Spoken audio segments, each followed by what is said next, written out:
बिस्मिल्लाहिर्रहमानिर्रहीम अस्सलाम वालेकुम everyone. My name is Aksar Saeed. Welcome back to my YouTube channel. आज के इस लेक्चर में हम डिस्कस करने जा रहे हैं एक शॉर्ट स्टोरी जिसका नाम है द नाइटिंगेल एंड द रोज़, जिसे लिखा है ऑस्कर वाइल्ड ने। और ये बहुत ही इंपॉर्टेंट और अहम स्टोरी है। तो आज की स्टोरी जो है हमारी बहुत ही इंटरेस्टिंग भी है, इसमें कोई लेसन भी है, इसके थीम्स भी बहुत अच्छे हैं। तो सबसे पहले हम डिस्कस करेंगे अपने ऑथर के बारे में, जिसका नाम है ऑस्कर विल्स वाइल्ड। और ये पैदा हुए थे 16 अक्टूबर 1854 को डबलिन आयरलैंड में, जबकि इनकी डेथ हुई थी 30 नवंबर 1900 में 46 की एजेड में, और पेरिस फ्रांस में इनकी डेथ हुई। ऑक्यूपेशन इनका जो था वो ऑथर भी थे, ये पोएट भी थे और प्ले राइट भी थे। और ये विक्टोरियन इरा से बिलोंग करते थे। लिटरेरी मूवमेंट जो थी वो इनकी एस्थेटिसिज्म थी। अल्मा मेटर इनका जो था Trinity College Dublin, Magdalen College Oxford था। मास्टरपीस इनका the importance of being Earnest एक प्ले था जो कि इन्होंने लिखा था, ये इनका मास्टरपीस था। और अगर इनके वर्क्स की बात करें तो उनमें से द हैप्पी प्रिंस इन्होंने लिखा था, एंड अदर टेल्स 1888 में। डोरियन ग्रे ने लिखा था 1890 में। हाउस ऑफ पोमीग्रेनेट्स इन्होंने लिखा था 1891 में। और द बैलेड ऑफ रीडिंग गोल ये इन्होंने लिखा था 1898 में। ये इनकी पोएम्स थी। अब अगर हम इनके प्लेस की बात करें तो लेडी विंडरमेयर्स फैन इन्होंने 1892 में लिखा। A woman of no importance 1893 में। एन आइडियल हस्बैंड 1895 में। The importance of being earnest जो कि इनका मास्टरपीस भी था और बहुत ही इंटरेस्टिंग भी है। और ये कॉमेडी भी है, ट्राजाई कॉमेडी 1895 में। And sorry, comedy of manners. तो वर्क्स इनके जो थे पोएम्स, सॉरी हो गया। और इनके कुछ और वर्क्स भी थे, जैसे कि पोइट्री हो गई, जिसमें पोएम्स 1851 में द बैलेड ऑफ रीडिंग गोल हो गए। इसी तरह से इन्होंने कुछ फेरी टेल्स भी लिखी, happy prince and other tales लिखी थी। तो ये थे इनके मेजर वर्क्स वगैरह। तो अगर हम इनकी लाइफ के बारे में लिखें तो इनकी कुछ फेमस कोटेशंस भी थी। I have nothing to declare except my genius. ठीक है, इन्होंने ये इनकी इंपॉर्टेंट कोटेशंस हैं कुछ इस तरह से। Experience is simply the name we give our mistakes. कि एक्सपीरियंस वो नाम है जो कि हम अपनी गलतियों को देते हैं। A man can be happy with any woman as long as he does not love her. ठीक है, तो अब हम इस जो शॉर्ट स्टोरी है हमारी द नाइटिंगेल एंड द रोज़, इसकी समरी को स्टार्ट करते हैं। ये बहुत ही इंटरेस्टिंग स्टोरी है, आई लाइक इट, और ये मेरी फेवरेट स्टोरी भी है। तो एक इस स्टोरी में बेसिकली होता क्या है, एक लड़के का कैरेक्टर, एक स्टूडेंट का कैरेक्टर दिखाया गया जो कि एक स्टूडेंट ऑफ फिलॉसफी है। और वो एक रिच यानी प्रोफेसर की बेटी से प्यार करता है। जब वो उससे प्यार करता है तो वो उसके पास जाता है, वो उसे कहता है कि तुम मेरे साथ उस रात को डांस करोगी। तो वो उसे डिमांड करती है कि उसे रेड रोजेज़ चाहिए। अगर वो उसे रेड रोजेज़ ला कर देगा तो फिर वो उसके साथ डांस करेगी। वो स्टूडेंट जो है वो जा रहा होता है अपने गार्डन में, उसके गार्डन में जो है वहाँ पे कुछ होता नहीं है रेड रोजेज़। तो वो जाके कराना स्टार्ट कर, यानी उनके चिल्लाना स्टार्ट कर देता है। He was crying. तो जब वो रोता है वहाँ पे, तो वो ये कर रहा होता है कि अपना दुखड़ा यानी बयान कर रहा होता है। और वहाँ पे एक नाइटिंगेल का कैरेक्टर रहता है जो कि बहुत ही इनोसेंट कैरेक्टर है। और नाइटिंगेल जो है वो उसकी जो यानी कि आवाज़ है रोने की, वो सुनती है, उसकी बातें उसकी उसे समझ आ जाती हैं। तो वो जो है उसे एहसास होता है, वो नाइटिंगेल चाहती है कि वो उसे रेड रोज़ ला कर दे किसी तरह से।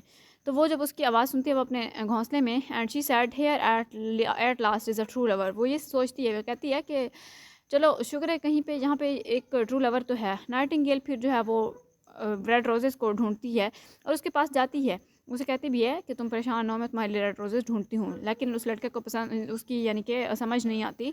और उसकी जो कन्वर्सेशन होती है नाइटिंगेल की, तो वो जाती है रोजेज़ के पास। अब वहाँ पे वो फर्स्ट यानी रोज़ प्लांट के पास जाती है जो फर्स्ट, तो वो कहता है कि मेरे पास सिर्फ वाइट फ्लावर्स होते हैं। दूसरे के पास जाती है, उसे रिक्वेस्ट करती है कि मुझे रेड रोज़ दो, तो वो कहता है कि मेरे पास सिर्फ यहाँ पे येलो फ्लावर्स उगते हैं। और तीसरे के पास जाती है रेड फ्लावर के पास, तो वो कहता है कि रोज़ ट्री के पास जब वो जाती है तो वो कहता है कि you must build it out of music by moonlight and stain it with your own heart's blood by pressing your heart against a thorn. वो यानी कि वो ट्री करता है जो रेड रोज़ वाला ट्री होता है, वो कहता है कि मेरे पास ना सब कुछ, मेरा इस मौसम में जो है सब कुछ सूख चुका है, तो पानी वगैरह कुछ भी नहीं है। तो लिहाजा तुम ऐसा करो कि तुम मुझे अपना तुम्हें अपने दिल में कांटे जब होने पड़ेंगे और वहाँ से जो खून बहेगा, वो जो ब्लड होगा वो मुझे मिलेगा, तो तब जाके तुम म्यूज़िक यानी गाओगी।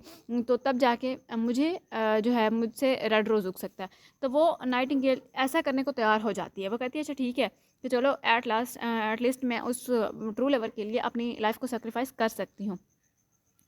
तो वो बर्ड जो है इसी तरह से ही करती है, अपनी लाइफ को सेक्रीफाइस कर देती है। फिर वो क्या करती है कि वहाँ पे एक लिजर्ड का कैरेक्टर भी दिखा शो कराया जाता है। वो भी उसे कहता है कि ना ऐसे ये सब वो ना करो।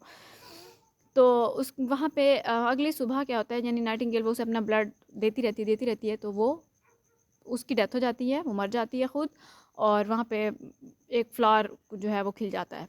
तो वो जो स्टूडेंट होता है वो अपनी विंडो से देखता है अगली सुबह, तो वहाँ पे खूबसूरत सा रेड रोज़ खिला होता है। तो वो जाके उस फ्लावर को प्लक करता है और वो जाता है उस लड़की के पास, प्रोफेसर की बेटी के पास। वो उसे देता है कि ये लो तुम फ्लावर और तुम मेरे साथ डांस करोगी। तो वो जो लड़की होती है वो उसे रिफ्यूज़ कर देती है। वो कहती है कि मेरा जो ड्रेस है उसके साथ मुझे ज्यूस वगैरह कुछ मिल गए हैं जो कि मुझे एक रिच मैन ने दिए हैं, और लिहाजा मुझे इस फ्लावर की कोई ज़रूरत नहीं है, तो तुम जाओ, मैं तुम्हारे साथ डांस नहीं कर सकती। She says everybody knows that ज्यूस cost far more than flowers, कि हीरा जवाहरात की कीमत जो है वो फूल से बढ़कर होती है, फूल की कोई कीमत नहीं है, हर कोई जानता है। तो वो क्या करता है वो लड़का, लेकिन वो लड़के से ये भी कहती है कि तुम इस मेरे साथ वादा करो, कि नाइटिंगेल कहती है कि तुम मुझसे वादा करो कि तुम हमेशा उससे मोहब्बत करते रहोगे। अब यहाँ पे लड़के का एक जो कैरेक्टर दिखाया गया, उसे जब वो डिनाई कर देती है, वो जो लड़की उसे रिफ्यूज़ कर देती है, तो वो फूल वहीं पे स्ट्रीट में ही फेंक देता है और उसके वो गटर में जा गिरता है और उसके ऊपर कार्ट व्हील गुजरती है, तो वो यानी फूल का तो सत्यानाश हो गया, उसकी वजह से किसी की जान चली गई, नाइटिंगेल की। और फिर वो कहता है what a silly thing love is, कि लव जो है ये एक सिली थिंग है, it is not half as useful as logic.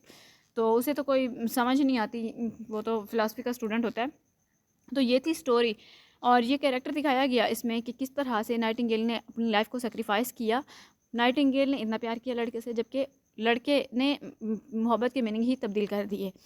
वो कहता है सिली थिंग, जो लव जो है, मोहब्बत जो है वो सिली थिंग है, और वो उससे लड़की से दूर चला जाता है, वो मोहब्बत को भी भूल जाता है, उस नाइटिंगेल की कुर्बानी को भी भूल जाता है। तो ये सारा दिखाया गया। सेटिंग और कैरेक्टर्स अगर हम देखें तो स्टोरी जो है ये गार्डन ऑफ फैंटेसी में सेट की गई है, और इसमें ये फुल है टॉकेटिंग क्रिएचर्स से और ट्रीज से, जिसमें मेजर कैरेक्टर स्टूडेंट का दिखाया गया और नाइटिंगेल का, और माइनर में जो है वो बटरफ्लाइज एंड सैलामेंडर्स, मैनी प्लांट और trees, professors girl and the lizard वगैरह ये सब दिखाया गया। थीम्स की अगर हम बात करें तो थीम ऑफ लव दिखाया गया कि किस तरह से लड़के ने किया बट स्टिल वो उससे दूर हो गया, और नाइटिंगेल ने किस तरह से लव किया, सेक्रीफाइस दिखाया गया कि नाइटिंगेल ने खुद को किस तरह से सेक्रीफाइस किया, नेचर ऑफ लव दिखाया गया, एंड कोल्ड इमोशंस कि किस तरह से पहले लड़के के इमोशंस इतने वो होते हैं और उसके बाद सर्द मोहरी दिखाना, ये सब क्या था, कोल्ड इमोशंस दिखाया गया। राइटिंग स्टाइल की अगर हम बात करें तो genre of this story is fairies play, और चिल्ड्रन स्टोरी जो है वो लिखता था यानी Oscar Wilde, full of indirect comments on life, personification का यूज़ होता था, सिमिलीज और अबेंटली यूज है इसमें, and symbolism in the story भी है। पर्सोनिफिकेशन की अगर हम बात करें तो उसमें the nightingale personification of insects, lizard and butterfly, और ट्रीज वगैरह, oak tree, daisy and rose tree. तो सिमिलीज में अगर हम बात करें तो his hair is dark as the hyacinth blossom and his lips are red as the rose of his desire, but passion has made his face like pale ivory and sorrow has set her seal upon his bow।